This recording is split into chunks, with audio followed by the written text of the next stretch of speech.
Let's start with a question. Hope you guys can remember one of the most famous incident, or let's call it a movie called Titanic. Yeah, I bet you do. Well, this is also very similar to that. The only difference is that this happened in the sky. And I know you all will be like, but the Titanic I happen to know or watched happened because of ice, right? Well, this also happened because of an ice, and I promise you the ice that took down this plane is much more smaller than that of Titanic.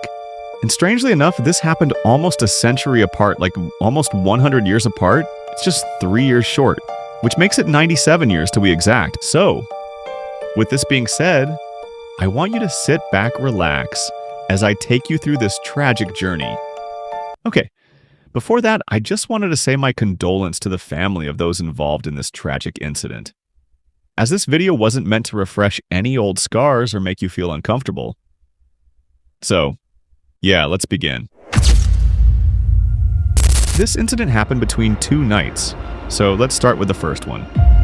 Lights are acting On the weird. night of the 31st of May 2009, a total of 216 passengers and 12 crews were on board in Flight 447, popularly known as Air France 447. This flight departed from Rio, Brazil at night and headed to Paris, France. At about mid-flight, the Airbus suddenly entered an Atlantic Ocean region called the Intertropical Convergence Zone. I know you all might not know what this means, but to put it simply, this zone is an area which is famously known for its very bad and unpredictable wild weather. Things suddenly start to get bumpy. The plane was cruising at about 35,000 feet. Suddenly, it encountered a severe thunderstorm and an icing condition. This ice later cost the lives of all 228 people on board. The ice suddenly caused the plane speed sensor to freeze. And, obviously we all know, just like a car, if you're speeding at the middle of night and suddenly under a bad weather, your speedometer just suddenly got hooked, you would definitely be panicking. Right?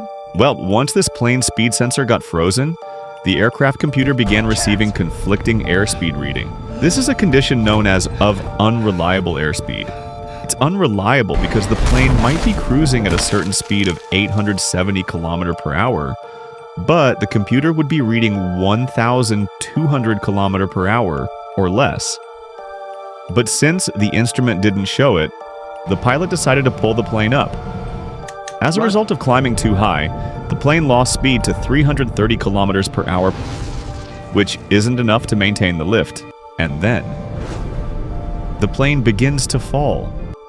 It impacted the Atlantic Ocean at high speed, killing everyone on board instantly. Tragically, the wreckage wasn't found for almost 2 years.